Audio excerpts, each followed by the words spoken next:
Well, I never thought I'd do a preview for a Mike Tyson fight, but here we are on the Pain Game YouTube channel. Jake Paul and Mike Tyson are going at it this Friday night in 8 2-minute rounds. Jake Paul apparently is getting $40 million.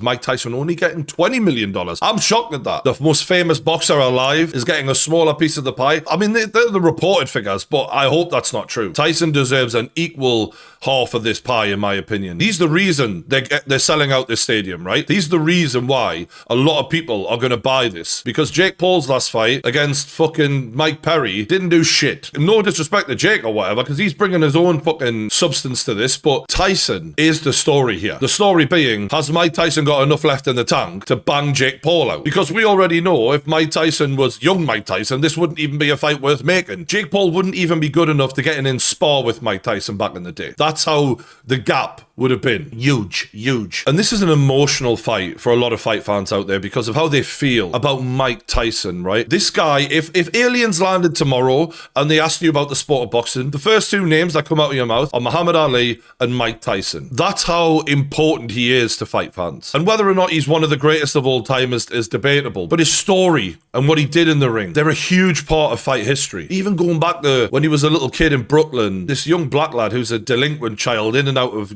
getting arrested constantly, and he clicks up with this old white man who happens to know boxing, and he adopts him and he turns him into the youngest heavyweight champion of all time. It's a beautiful story, and it's also a sad story, man. When his coach Customato died, you then see him go off the rails and everyone took advantage of him and he just got wrecked. As many people do when they're successful, the leeches come and they take what they can. What a life this man has had. On the one hand, as many people didn't want him to take this fight because it's an opportunity for a kid who couldn't lace his fucking boots if he was in his prime to get a win over him, and this could be detrimental to his health. But on the other hand, he is a grown man and you got to allow him to make his own decisions. And fuck me, if he does come back and beat the shit out of Jake Paul, he'll be a hero all over again, and he'll just get to feel that feeling again of being a champion. And inarguably one of the biggest events he'd ever been a part of, because now it's Netflix. It's in hundreds of millions of homes, this. It could be the biggest viewed live boxing match of all time. And as much as this makes me uncomfortable, I understand why he said yes. And there's a whole load of money, obviously. I think the thing that fucks with people about this is it's just not what boxing's about, right? Boxing is about two people of similar ability, training really hard, getting in a fight and finding out who the better guy is. We already know they're not similar ability. Mike Tyson is one of the most gifted fighters of all time. The question is in the last 20 fucking years since his last fight, has he declined enough so that Jake Paul can get a win over him? And that's just not what fighting's about, right? These aren't two fighters at their best. Mike Tyson's miles away from his best, but that still might be enough to beat Jake Paul in the eyes of some people. And when this was first announced, I mean, from my point of view, I interviewed Jake Paul before his first ever boxing match. I commentated his first ever boxing match against Deji, of all people. God love Deji, but I never thought we would go from Deji to Iron Mike Tyson, or maybe a bit rusty Mike Tyson. And I was like, fuck me, mate. You've played a blinder. On a business level, to put yourself in a ring with one of the best known boxers of all time, when Jake's boxing ability is very limited by comparison, and he's never, other than Tommy Fury, he hasn't been fighting pro boxers. To get yourself in a position like that on Netflix, as a businessman, I got to applaud it. It's brilliant. It's genius. He makes himself one of the best known boxers in the world, and that isn't even up for debate, without even being that great at boxing. So everyone slagging him off, take notes, because there's a lot of great boxers who have fucked their money up by being docile in press conferences, by not talking themselves into big fights, by just trying to go with the flow. This kid is a living example of how to sell yourself as a fighter, and he's a very smart lad. And as a YouTube boxer, obviously I think he's probably one of the best, if not the best. It's just, as a real, pro boxer, I don't think he's one of the best, obviously. And as much as I understand that they're trying to sell this fight, and you watch the Netflix documentary and it's fucking great, and they're selling us this narrative, Tyson's training smarter than he ever used to, and he's refreshed and he's ready to go. Bro, he's 58. I love watching him hit pads. It's fucking beautiful, right? He's still got a bit of snap there.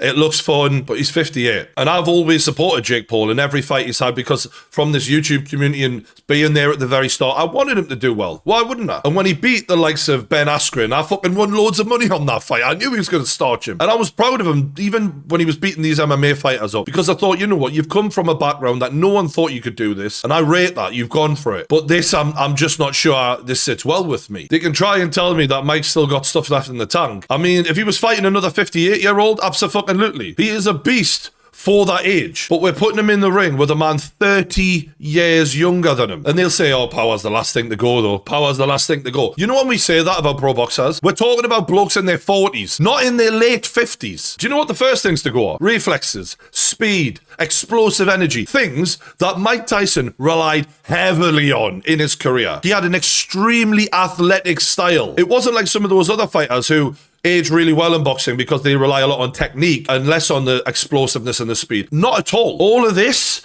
and the way he would crouch down and bob up and come up, that requires a lot of full body athleticism. I mean, fuck me. You can see him training with a knee brace on. It wasn't that long ago. He was in a wheelchair at an airport. And as much as I appreciate the footage of him training, I've seen that as well. I can't unsee it now. Fuck me. I think it was one of his last fights. He blew his knee out in the middle of the fight. That was 20 years ago. And those clips of him hitting pads, yes, they're great. But again, stamina even goes when you get into your 50s. Your chin, your ability to take punches absolutely goes when you get older. And Mike had a decent chin, but like, you know, I watched the likes of Chuck Liddell, who had an iron jaw back in the days of the UFC. He fought when he was nearly 50. One jab and the lights were gone. Can he take a shot now from what, a 230-pound, 27-year-old Jake Paul? I mean, yes, Jake Paul isn't technically great by comparison to what Mike's level was, but he fucking hits fairly hard. So if Mike does take a clean shot on the chin, it's unlikely that he should be able to withstand that. And it is a shame, right? Because I know people are saying if Mike lands one punch, it's all over for Jake Paul. I mean, that would be fucking, it would be amazing. If Mike Tyson came back, and I know a lot of boxing fans hate Jake Paul for even trying to shut the lights out on Mike.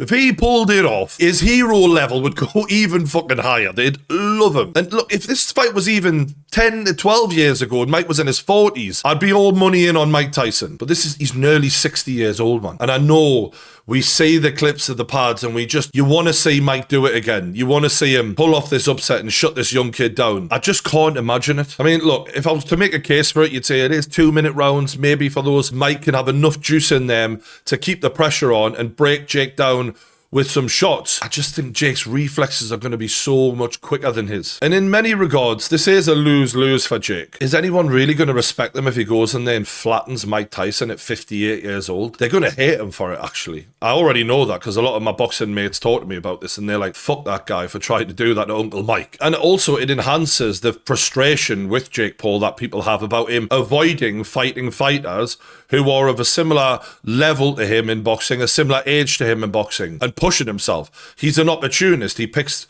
a lot of the easiest possible matchups. And I do already think that's caught up with him a little bit because that last Mike Perry fight, it bombed, right? People did not watch that. They watched the clip of it on Instagram and on Twitter. They didn't pay for it. And, you know, if you want to build a fan base out of being the most hated man, the trick to doing it, as Floyd Mayweather showed best, is to make people believe you might lose the next one. And people just don't think that because the people who he's picking, they're just too easy to walk over. So after this, I think it's going to be incredibly interesting if he does flatten Mike Tyson, where the fuck he goes, because it's got to get more competitive at some point. And as we've seen with Tommy Fury, despite me thinking Jake Paul actually performed his best in that fight out of all of his fights, it wasn't quite enough. But there is an option for him to go on like a legend killer thing where he tries to go from one legend to another. So I know him and Carl Froch have had a back and forth. Carl Froch is, you know, younger than Mike Tyson and a fucking great fighter.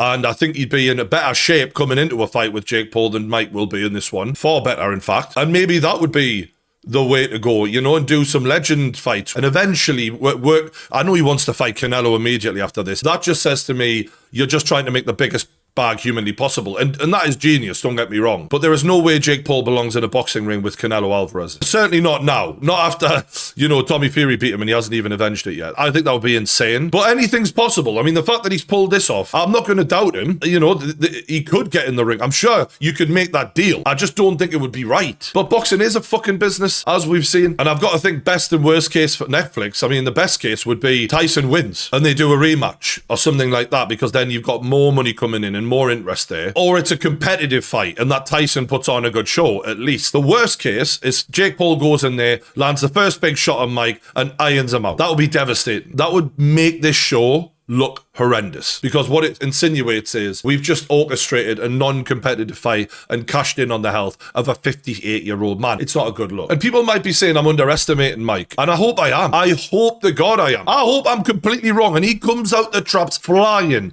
and puts a real good show on. People might be thinking I'm overestimating Jake, because Jake, by pro standards, does a lot of things technically wrong. Not necessarily in the first round, but as he gets a bit tired, his shape goes completely. He's leaning over the front foot, and it all just turns into a bit of a scrap. And he's got a bit of power to get himself out of trouble every now and then. I just don't see a 58-year-old man being able to take punches off a 27-year-old who's trained to punch hard. I don't think Jake is a great technical boxer, but he's been trained to punch hard. And if Mike can take those shots at 58, well, fucking hell, mate. You are the fucking gangster. And respect to Mike for taking this fucking fight, man. But when you look at what his mates who were around that area were doing, Lennox Lewis is sat with his feet up playing chess. Evander Holyfield tried it, didn't go well at all. Took one punch, he just looked like he didn't know how to react anymore. And Holyfield was one of the toughest motherfuckers ever, and he did not look anything like the old Holyfield. There's a clue for this fight, I'm afraid. And yet he still looked had a body, he still was hench. Didn't matter. You're supposed to have your fucking slippers on and your fucking feet up in front of the fire, mate, watching your grandkids run around. So what's the most likely outcome? I think Jake knows that Mike early on will still have a bit of zip there, because we've seen on the bag, he does look good, right? So there's going to be a bit of a threat early on before Mike tires out. And although Jake's gas tank hasn't exactly looked amazing either, it's got to be better. It's got to be. Just at that age, man, you can just recover so much quicker. And I think Jake is going to cover up a lot